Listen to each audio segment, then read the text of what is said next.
নমস্কার বন্ধুরা, আমি জ্যোতিষ রঞ্জিত। আজকে আলোচনার বিষয় ২০২৫ সালে ফেব্রুয়ারির শেষ সপ্তাহে তুলা রাশি কেন এখনো ভালো ফল পাচ্ছে না। ২০২৫ সালে ফেব্রুয়ারি মাসের শেষ সপ্তাহে তুলা রাশির ব্যক্তিদের জন্য কিছু পরিস্থিতি তাদের অনুকূল কাজ নাও করতে পারে। তুলা রাশি যাদের জন্ম তারিখ ২৩শে সেপ্টেম্বর থেকে ২২শে অক্টোবরের মধ্যে সাধারণত একটি ভারসাম্যপূর্ণ, শান্তিপূর্ণ এবং সুবোধ চরিত্রের অধিকারী হন। তবে যে কোনো রাশি কিছু সময় খারাপ সময় আসে এবং ফেব্রুয়ারির শেষ সপ্তাহে তুলা রাশির ব্যক্তিরাও এর থেকে বাদ পড়ছে না। চলুন দেখি কেন তুলা রাশি এখনো ভালো ফল পাচ্ছে না এবং কী কারণে তারা অনিশ্চয়তায় সমস্যার সম্মুখীন হতে পারে। প্রথমত, গ্রহগত প্রভাব। তুলা রাশি যাদের শাসক গ্রহ হলো শুক্র, তাদের জীবনে ভালোবাসা, সম্পর্ক, সৃজনশীলতা এবং আর্থিক বিষয়গুলি সাধারণত গুরুত্বপূর্ণ ভূমিকা পালন করে। তবে যদি শুক্র বা অন্য কোনো গ্রহ দুর্বল অবস্থানে থাকে, তাহলে সম্পর্ক এবং আর্থিক বিষয়ে সমস্যার সৃষ্টি হতে পারে। ২০২৫ সালে ফেব্রুয়ারিতে কিছু গ্রহের অবস্থান তুলা রাশির জন্য অনুকূল নয়। উদাহরণস্বরূপ, শুক্র ও শনির সম্পর্কিত প্রভাব তুলা রাশির জন্য কিছুটা কঠিন হতে পারে।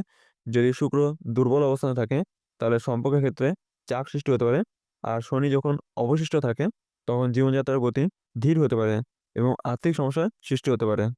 ২০২৫ সালে ফেব্রুয়ারি মাসে বুধ কিছু সময় রেট্রোগ্রেড অবস্থা থাকতে পারে। বুধের রেট্রোগ্রেড প্রভাবের কারণে যোগাযোগ এবং মুদ্রা সংক্রান্ত বিষয়গুলিতে বিভ্রান্তি এবং ভুল বোঝাবুঝি হতে পারে। তুলারাশির ব্যক্তিরা তখন তাদের পরিকল্পনায় বাধা পেতে পারেন এবং আর্থিক বা সম্পর্কের ক্ষেত্রে সমস্যার সম্মুখীন হতে পারেন। দ্বিতীয়ত, সম্পর্কের সমস্যা। তুলারাশির ব্যক্তিরা সাধারণত সম্পর্কের প্রতি অনেক যত্নশীল এবং এটি তাদের জীবনে একটি প্রধান অঙ্গ। তবে যখন গ্রহগুলির অবস্থান অনুকূল না থাকে, তখন সম্পর্কের ক্ষেত্রে সমস্যা দেখা দিতে পারে।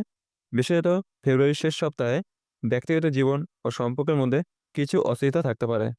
পার্টনারশিপে কিছু ভুল বোঝাবুঝি বা প্রতিশ্রুতি ভাঙার কারণে তুলারাশির ব্যক্তিরা উদ্বেগ অনুভব করতে পারেন। তারা যদি কোনো নতুন সম্পর্ক শুরু করতে চান, তবে তা একটু ধীর গতিতে চলতে পারে বা সম্পর্কের শুরুতে কিছু জটিলতা সৃষ্টি হতে পারে। শুক্রের দুর্বলতা এবং অন্যান্য গ্রহের প্রভাব সম্পর্কের ক্ষেত্রে চাপ সৃষ্টি করতে পারে। বিশেষত যদি তুলারাশির কোনো প্রেমিক বা জীবনসঙ্গী তাদের প্রত্যাশা অনুযায়ী আচরণ না করেন, তবে তাদের মনোযোগ ও শান্তি বিঘ্ন হতে পারে। তৃতীয়ত, আর্থিক অস্থিরতা। তুলা রাশির জন্য আর্থিক বিষয়গুলি সাধারণত একটি গুরুত্বপূর্ণ ক্ষেত্র। তবে ২০২৫ সালে ফেব্রুয়ারির শেষ সপ্তাহে গ্রহের অবস্থান তাদের আর্থিক দৃষ্টিকোণ থেকে কিছু অসুবিধার সৃষ্টি করতে পারে। এ সময়ের মধ্যে আর্থিক পরিকল্পনায় ভুল অথবা অব্যবস্থাপনা দেখা দিতে পারে, যার ফলে তুলা রাশি ব্যক্তিরা আর্থিক দিক থেকে উদ্বিগ্ন হতে পারে। এই সময়ের মধ্যে খরচের পরিমাণ বৃদ্ধি পেতে পারে।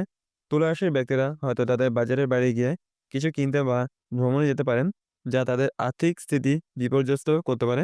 তাদের উচিত হবে আরও পরিকল্পনা করে খরচ করা। বিনিয়োগের ক্ষেত্রে এই সময়টি কিছুটা ঝুঁকিপূর্ণ হতে পারে। বিশেষ করে এমন জায়গায় বিনিয়োগ করা উচিত নয় যেখানে অবস্থা অস্থির। নতুন কোনো ব্যবসায় বিনিয়োগ করার আগে তাদের উচিত আরও বিশদভাবে বিশ্লেষণ করা বা সময় নির্ধারণ করা। চতুর্থ, স্বাস্থ্যগত সমস্যা। তুলা রাশির জন্য শারীরিক স্বাস্থ্য গুরুত্বপূর্ণ, কিন্তু ২০২৫ সালে ফেব্রুয়ারির শেষ সপ্তাহে তাদের কিছু শারীরিক সমস্যা দেখা দিতে পারে। বিশেষত তাদের যদি কোনো পূর্ববর্তী স্বাস্থ্য সমস্যা থাকে, তবে তা আরও বৃদ্ধি পেতে পারে। তাদের উচিত হবে শারীরিক চাপ কমানো এবং পর্যাপ্ত বিশ্রাম নেওয়া। তুলা রাশির ব্যক্তিরা সাধারণত মানসিক চাপ থেকে মুক্ত থাকতে চান, তবে এই সময়ে তাদের বেশ কিছু সিদ্ধান্ত গ্রহণের ফলে মানসিক চাপ বৃদ্ধি পেতে পারে। তারা যদি তাদের ভবিষ্যৎ নিয়ে অস্থিরতায় থাকেন, তবে এর প্রভাব তাদের শারীরিক স্বাস্থ্যও পড়তে পারে। যেহেতু তুলারাশিরা সাধারণত কর্মস্থলে খুব সক্রিয় হন, তাদের জন্য এই সময়ে কাজের চাপও বৃদ্ধি পেতে পারে, যা তাদের শারীরিক এবং মানসিক অবস্থার প্রভাব ফেলতে পারে। তাদের উচিত বিশ্রাম নেওয়ার পাশাপাশি স্বাস্থ্যকর জীবনযাপন করা। পঞ্চম, আত্মবিশ্বাসের অভাব। ফেব্রুয়ারির শেষ সপ্তাহে তুলারাশির ব্যক্তিদের মাঝে আত্মবিশ্বাসের অভাব দেখা দিতে পারে। তারা যদি কোনো গুরুত্বপূর্ণ সিদ্ধান্তে হোঁচট খান, তাহলে তাদের মনোযোগ কিছুটা বিভ্রান্ত হতে পারে এবং দীর্ঘস্থায়ী আত্মবিশ্বাসের সংকট সৃষ্টি হতে পারে। এই সময়ে তাদের উচিত হবে সঠিকভাবে বিশ্লেষণ করে এবং বন্ধু বা পরামর্শদাতা তাদের সহায়তায় তাদের আত্মবিশ্বাস ফিরে পাওয়া। ২০২৫ সালে ফেব্রুয়ারি মাসের শেষ সপ্তাহে তুলা রাশির ব্যক্তিরা কিছু চ্যালেঞ্জের সম্মুখীন হতে পারেন, তবে এটি স্থায়ী কিছু নয়। তাদের উচিত হবে ইতিবাচক মনোভাব ধরে রাখা, সঠিক সিদ্ধান্ত গ্রহণ করা এবং গ্রহগত প্রভাবের সাথে নিজেকে মানিয়ে চলা। জীবনযাত্রায় কিছু অস্থিরতা থাকলেও সময়ের সাথে সাথে এই পরিস্থিতি উন্নতি পেতে পারেন, বিশেষত যদি তারা সঠিক পথ অনুসরণ করেন।